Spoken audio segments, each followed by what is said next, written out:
Welcome to the Teaching Value in Healthcare Learning Network. Come join us to hear leaders in the field share practical and tangible advice about how to develop engaging curriculum and health system innovation to train a new generation of healthcare providers from diverse specialties and professions skilled to deliver high-value care. With national concerns about rising healthcare costs, as well as overuse, underuse, and misuse of medical care, Costa Care and the ABIM Foundation created this learning network as a space to share ideas, educational materials, and strategies in an open forum. Our goal is to discuss ways to get started, to implement, and to sustain feasible innovations in teaching value at all of our institutions. I'm Chris Moriates. I'm the Director of Implementation at Costa Care, and I'll be moderating today's webinar. And I'm really excited to have today Drs. Karen Born and Brian Wong, who will be discussing Choosing Wisely Canada and their program to engage medical students in this work. So thank you so much for joining us on the webinar today. If you can just tell us a little bit about, give us an overview of your program, that would be great for those who haven't heard about it. Sure. So thank you very much for having us. It's really exciting to be able to speak with so many of our colleagues in the United States. So I just want to give a bit of background on Choosing Wisely Canada. We are a national clinician-led campaign very much modeled on Choosing Wisely, which was first started by the ABIM in the United States. So Choosing Wisely Canada was founded in April of 2014 and has engaged national physician specialty societies in the creation of top 5, top 10 lists of tests, treatments, and procedures that clinicians and patients should question. And we have engaged the vast majority of national specialty societies who have already released lists or have lists underway. Choosing Wisely Canada also has a number of different planks that we work on, one of which is medical education, but we also do quite a bit of public engagement work and have a public campaign and are also doing quite a lot of work now on implementation of campaign recommendations across different health settings across Canada. So as Karen mentioned, one of the major planks is medical education, and I've had the good fortune of working with Karen and others on the team and leading our strategy. And so early on, about a year ago, we always have summer students working with us. We had 3 working this summer, and we had a few last summer as well. And we were trying to think about what we could do to engage students in advancing the conversation around high-value care. And the students came up with this fantastic mnemonic, STARS, and they said these are students and trainees advocating for resource stewardship. So we can take no credit for it. It was one of our medical students who was working with us who came up with this, and immediately we were so excited because we thought this was going to be a way for us to engage students in a conversation. And so we really thought that our strategy would be two-pronged. One was we wanted to raise awareness broadly, and so we worked with the students at Choosing Wisely Canada and the Canadian Federation of Medical Students and the FMEQ, which is the Quebec group of medical students in Canada, to initiate the development of a Choosing Wisely list for medical education. So as you know, all of the lists are clinical and very specific to a specialty, but there was no list that said what should we as educators and as learners be mindful of. And so we consulted almost 2,000 students from across Canada and created a list of recommendations for medical education, and that was published in November online on our website, and we can make that available. And really it's a mix of recommendations that sort of relate to what students should be aware of in terms of the types of behaviors that they should avoid. So don't order more invasive tests if less invasive tests can provide the same information, or don't order a test if it's not going to change your medical management, all the way to elements of our medical education culture that need to be addressed. Like, don't try to anticipate what your supervisor would want and order tests and treatments. And so, one of the things that people sometimes think this is only for students, but no, it's for students, it's for faculty, it's for everyone that's involved in medical education. And then the second part of the campaign, the STARS campaign, we realized was that we needed more than just a list. We needed a strategy. We needed something to actually enact change. And so we knew that students wanted to be a part of the conversation, wanted to be a part of the solution. And so what we thought was that we would catalyze student efforts and enable a change through what we call the STARS leadership campaign, where every medical school in Canada agreed to send and sponsor 2 students to come to Toronto and we trained them on how to lead, how to advocate, how to communicate broadly, and how to engage others, so that they would go back to their schools and lead local efforts. And we're now 6 months in, and they've done amazing work.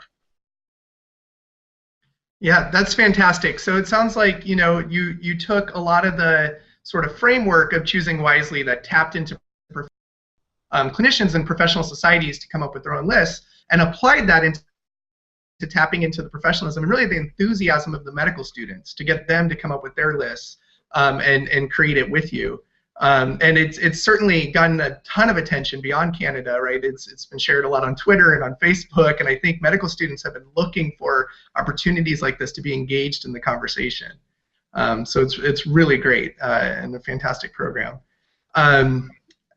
Tell me a little bit about when you had the idea and said, all right, well, we're going to invite some medical students to be a part of this program. Tell us a little bit about the response that you received and how you were able to recruit the medical students to join. Yeah, I know. I mean, so I still remember when we sat in this room right here and we said, why don't we just find 5 places?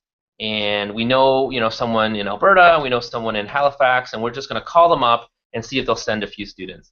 And Wendy Levinson, who obviously many of you will know, who's the chair of Choosing Wisely Canada, said, no, let's go big. We're going to get all 17. And I remember Karen That's what's good about having Wendy Levinson sitting there with you. Yeah, she's not here right now, but she said, let's get all 17. And so literally, I think, it was a letter from Wendy to the deans, inviting the deans to be a part of this. And the response was overwhelming. I mean, the deans saw immediately the value in engaging students, and they were extremely, extremely supportive. And it was a week. Within a week, we had confirmation from all 17 schools that they would send 2 students. Mm-hmm.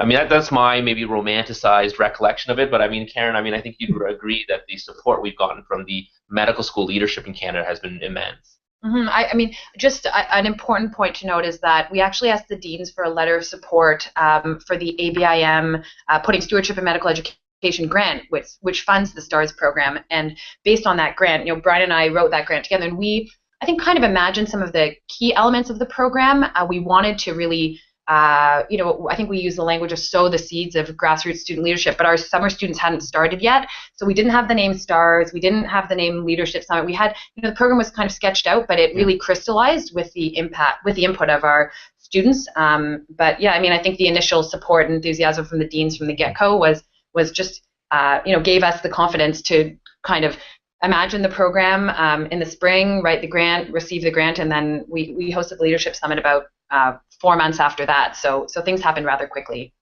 That's wonderful, and I think as you were saying that, actually, it brought to mind something that I think is dear to Brian, your and my heart, which was that it's a great example of how important it is to bring together both a bottom-up enthusiasm and ideas with kind of the top-down resource. This really was bringing together Wendy Levinson, who can make this happen on a big scale and has the connections and the resources to the deans, with the enthusiasm and ideas from the medical students. So it was a wonderful way of bringing together both the bottom-up enthusiasm and ideas with the top-down resource, and you seem to have done it brilliantly. Mm-hmm. And I would add, I mean, so what we did in terms of recruiting students was we put out an open call. We really utilized the 2 national student associations, the CFMS and FMEQ, and their local student societies to then put out this call right in the first couple of weeks of school. And we had, we wanted 2 students per school, and we had 114 applicants from across the 17 medical schools. So, in addition to the interest from the deans, I would say there was, quite a lot of interest in a really difficult job that we had to sort through all of the applications and, try to ascertain which students we would be then inviting to come to the Leadership Summit. And when they showed up at the Leadership Summit, did they know what they were getting themselves into? Did they know what they signed up for?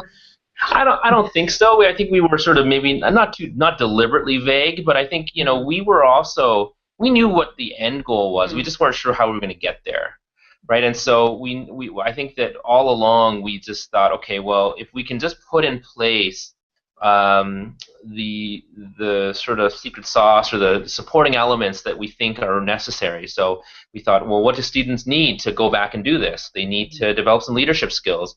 No, let's take a step back. They actually need to learn a little bit about what resource stewardship is, because for some this might be a new concept. And so we just started thinking, what are the pieces? You know, we were very much about trying to identify ways to enable them.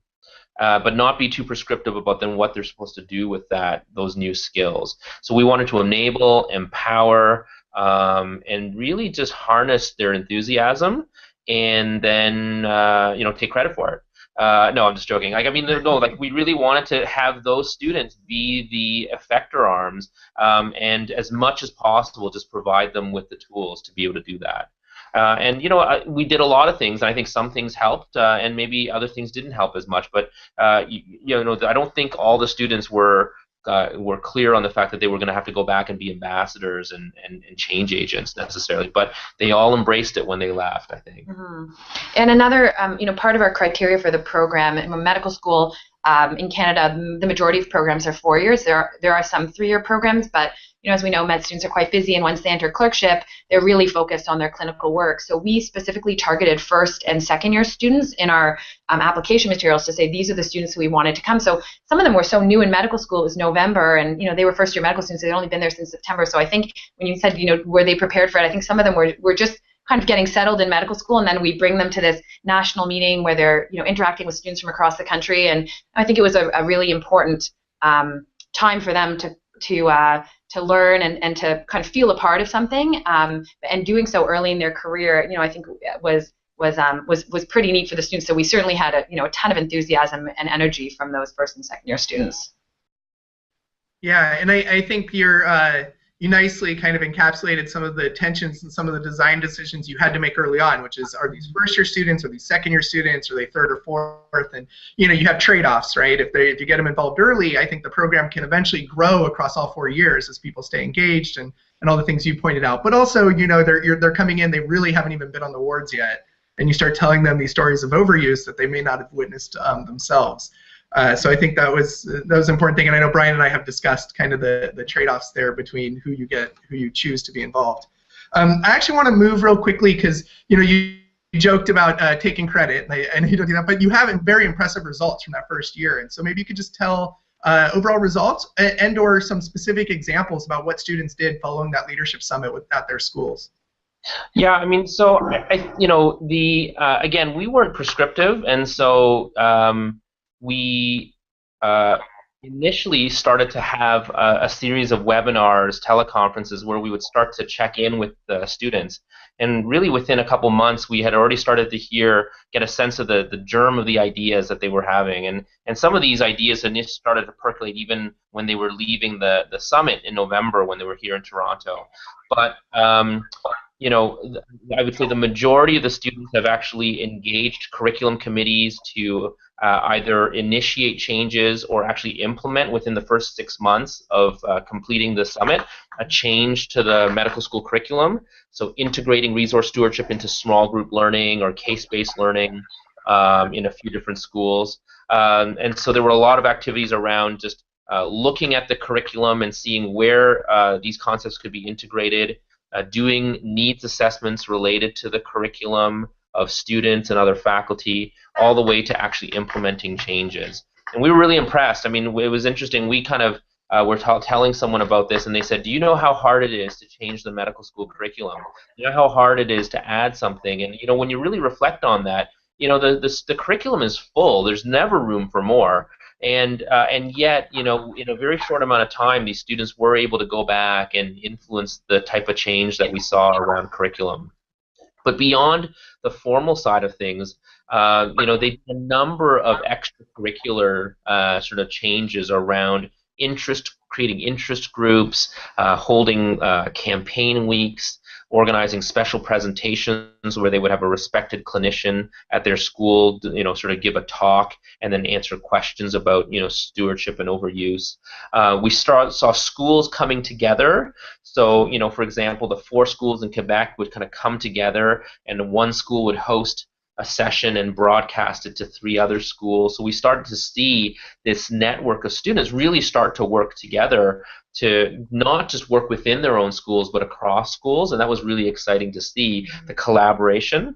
And so, there are a variety of different changes, and some of the changes we couldn't even really have imagined, some that are still percolating in their minds. I mean, there have been discussions about creating trivia, doing a trivia night, and no one's actually done it yet, but, there's this sort of interest to have everyone across the country come up with questions so they can share them rather than having to, generate questions on their own. So, there are a whole bunch of things that haven't even come up in that we are aware of, but we know the discussions are ongoing, and that I anticipate that maybe this is even just the tip of the iceberg. And so, I did joke earlier about taking credit, but I think when we say, Choosing Wisely Canada, the campaign was built in true partnership with students. We have always hired students to work with us in the summer here at the central office. We've engaged the student associations, and the local students, STAR students, work with other students. And so I really do believe that there's a really important grassroots element to all of this, which I think has been why there's been at least so much early success. Mm-hmm. Yeah, and I think I would just add, I think that the grassroots work, I mean, there's a lot of heterogeneity in terms of awareness about resource stewardship and costs across the Canadian medical schools. Part of when we did when the survey was developed to ask students which items of the 6 things that list, we did ask students, are you aware of Choosing Wisely? And we had numbers rating from about 17% from some schools to over 80% in other schools. So really a lot of variation just in terms of awareness of these issues for a variety of reasons. And so I think we also really, when we were designing STARS, when we were thinking about it, we wanted there to really be enough flexibility in the program so that some students could just raise awareness, simply tell their peers about Choosing Wisely. Like Brian mentioned, there was trivia. One student at the Northern Ontario School of Medicine made magnets, and she put them all over the fridge in the student lounge, right, with some key facts and the key items from the list. And then other students were involved in developing cases for case-based learning, where it had already been integrated into the curriculum. So we really saw a real range. And one thing I just wanted to add was also that while the students worked locally on their grassroots activities, we did have this national community of practice supporting them. So we have a Facebook group that all the students are part of, and I really encourage the students. Some of them were a little bit shy, but I'd say take a picture of yourself when you're presenting, or take a picture of your event and post it on the Facebook group. Let everyone know. And I think that also not only could everyone kind of give each other shout outs and say, that's awesome, great that you're hosting this event at your school, but it also gave other students ideas about what to do. And then another neat thing, again, that our students came up with, that the STARS students did, one of the students from Sherbrooke put together, was a Google Doc of all of the initiatives that were happening at each school. And so, the students could look and scan and say, they're doing a campaign where you get at this school and at this school, or they're having a speaker here, who's their speaker, and kind of being able to have a big, broad overview so everyone could track their progress, but all on the same document. So, people were working locally, but there was conversations happening nationally amongst our group of students about what they were up to. Both you guys talked about really engaging the students up front, and I think that is a really impressive contribution from Choosing Wisely Canada to think about the trainees. And it's sort of a long game for change, because it'll take a while for some of these things to really percolate into practice for a first-year medical student. But the reverberations, eventually the ripples reach all corners of medicine. So eventually, if you really want to change the system, I think starting with the students and co-creating it with them is such a key aspect of what you did, and a lesson that I think we all should learn from in all of our curricula, or different projects that we're doing across teaching value. We haven't had a lot of examples where we said, like you did, students were here in the office from day one. That was an important design principle that we have, and so I think that's a great contribution and a great message that came out of your work. We actually have two medical students, our summer students, sitting with us in the office now, Angela Hen and Franco Cardone, and they, so our students also did the evaluation of the program. So we, we worked with a medical resident as well, a research who was on a research block with Brian, who developed a framework and a logic model for our evaluation, but then was actually the medical students who then went and interviewed their peers, the STAR students who participated in the last year, to ask them about the program, and who have done all the data analysis and done a really great job now, presenting that data, and we'll hopefully have a manuscript from that to publish as well. It's cool. And as you know, but tell the listeners that we're really interested in thinking about how we can take some of this program and some of the lessons and translate it here in the U.S. and hopefully bring together those groups. And so we're thinking about how we can have a similar leadership summit and program. Any listeners who are interested in helping us think about how to do that should contact Karen, Brian, myself, because we'd love to think about how we might be able to do this. So stay tuned as we work on that. I think as we come to the end here, any other lessons or pitfalls that you found, or something, anything else you want to share with everybody listening or watching today? I think your comment about the long game is appropriate. I mean, I think that you can really get caught up in the initial excitement. Working with students, there's nothing like it. They're enthusiastic. They want to shoot for the stars. They really have no bounds in terms of what they can achieve in many ways, and so you can really get caught up as a grizzled sort of faculty member in sort of the excitement. And you're right, the long game, and I think that's why we are continuing to think of ways to grow the program. As you mentioned, there is a plan to have another summit and bring more students together. This time, I think we'll have a better sense of what we're trying to achieve and how we might want to achieve it based on our first experience.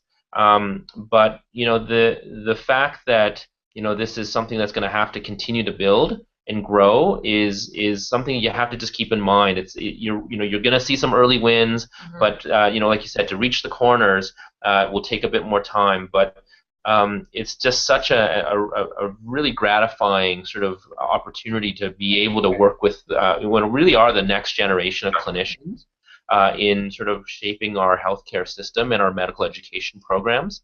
And then I think the other thing that we didn't really talk about explicitly, but there is an important role for faculty to play as well.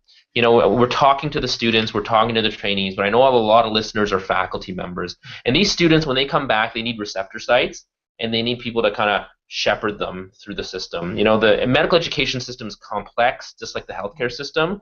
Lots of different stakeholders, lots of different policies, and students have the desire and enthusiasm, but sometimes just need a little bit of guidance. And having a faculty member who's going to be there to help them and support them, I think we know from speaking to our STAR students, is really important.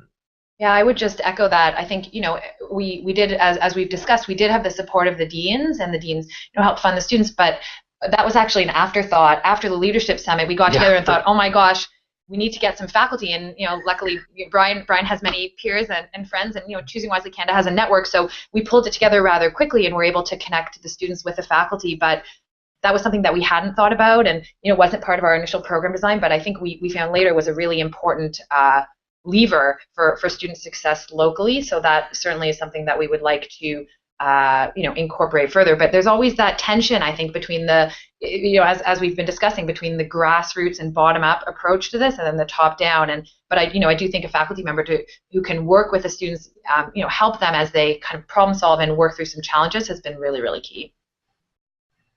Absolutely. I think that's a great lesson to come out of this work, and I think a good one for us all to keep in mind. So, I take away lots of stuff from this. I am so energized about what you guys have done. I mean, really involving medical students, expanding the mission of Choosing Wisely to engage trainees from the beginning in every part of this work, tapping into their professionalism, giving them a list of things to look for, creating a sense of community, establishing that community through different sites, the Google platform, and all of this, and then really evaluating the program and thinking about, the program itself is its own improvement cycle. And so I love hearing about it, and I think that this community that's listening today hopefully will want to also be activated by your work and tap into that enthusiasm in some of these lessons. So thank you so much for joining us today. I think that this conversation went quickly, but it should be the start of a conversation in our community, and hopefully just get people up to speed on the good work you've done. So thank you, and thank you to everybody who joined us today, either via web or via podcast. And please join us every third Thursday, where we host our Teaching Value Learning Network Google Hangouts, where we hear from innovators from the field. So thank you, everyone, and have a good rest of your day. Bye.